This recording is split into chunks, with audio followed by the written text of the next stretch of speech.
एक कहानी एक नसीहत।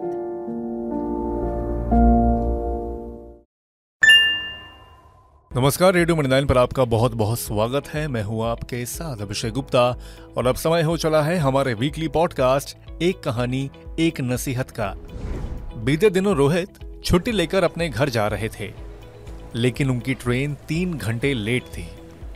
इसलिए वो स्टेशन के वेटिंग रूम में बैठकर मैगजीन पढ़ने लगे।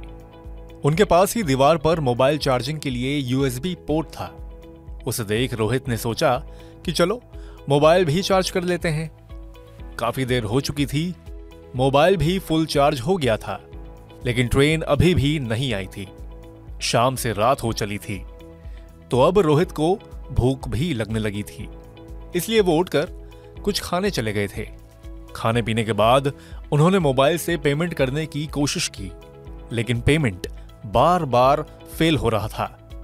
रोहित ने पता किया तो देखा कि बैंक खाते में पैसे ही नहीं थे। ये देखकर रोहित के होश उड़ गए। उन्होंने सोचा कि अभी तो महीना शुरू ही हुआ है, 2 दिन पहले ही सैलरी आई है, तो खाता खाली कैसे हो गया। रोहित ने इसके बाद अपने बैंक की ऐप पर स्टेटमेंट चेक किया, तो उन्होंने देखा कि 15 मिनट पहले अलग अलग ट्रांजैक्शन के जरिए उनके खाते से 30,000 रुपए निकाल लिए गए हैं। रोहित ने सोचा कि पिछले 4 घंटे से तो वो प्लेटफॉर्म पर ही बैठे हैं, ना किसी का फोन आया, ना उन्होंने कोई ट्रांजैक्शन की, तो फिर ये पैसे कैसे उड़ गए। रोहित ये तो समझ गए थे कि उनके खाते के साथ किसी ने छेड़छाड़ की है, लेकिन वो ये नहीं समझ पा रहे थे कि उनके साथ ठगी हुई कैसे। अपना खाता ब्लॉक कराने के लिए उन्होंने बैंक के मैनेजर को कॉल किया। उन्होंने मैनेजर को पूरा किस्सा समझाया, तो उन्हें पता चला कि वो जूस जैकिंग फ्रॉड का शिकार हुए हैं। दरअसल जूस जैकिंग को अंजाम देने के लिए हैकर्स पब्लिक यूएसबी पोर्ट्स के साथ छेड़छाड़ कर उनमें सॉफ्टवेयर की मदद से मैलवेयर या फिर हार्डवेयर में बदलाव कर देते हैं। आप जैसे ही अपना फोन किसी यूएसबी पोर्ट से कनेक्ट करते हैं, ये मैलवेयर आपके फोन में घुसकर आपका पर्सनल और फाइनेंशियल डेटा चोरी कर लेता है। आरबीआई ने जूस जैकिंग को लेकर हाल ही में अपने ग्राहकों को सावधान किया था।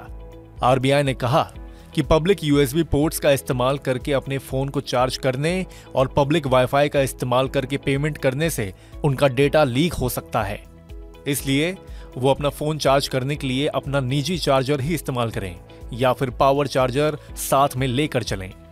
जूस जैकिंग से बचने के लिए फोन चार्ज करने के लिए पब्लिक यूएसबी पोर्ट्स का इस्तेमाल नहीं करना चाहिए। अगर आपका फोन पब्लिक वाईफाई नेटवर्क के साथ कनेक्टेड है, तो इसे डिस्कनेक्ट करके ही पेमेंट करनी चाहिए।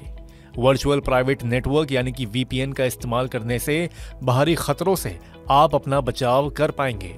साथ ही अपने फोन में हमेशा समय समय पर सिक्योरिटी अपडेट करते रहें, ताकि आपके फोन का सॉफ्टवेयर बेहतर और सुरक्षित रह पाए। तो उम्मीद है कि रोहित की कहानी से आपको भी नसीहत मिली होगी। तो आज के इस वीकली पॉडकास्ट में बस इतना ही। ये पॉडकास्ट आपके लिए तैयार किया है हमारी सहयोगी आंचल चौधरी ने। बाकी बिजनेस, पर्सनल फाइनेंस और कॉर्पोरेट जगत से जुड़ी और खबरों के लिए सुनते रहिए रेडियो मनी 9 और डाउनलोड कर लीजिए हमारे मनी 9 ऐप को। हमेशा की तरह मैं हूं आपके साथ अभिषेक गुप्ता। अभी लेता हूं विदा। धन्यवाद। एक कहानी एक नसीहत।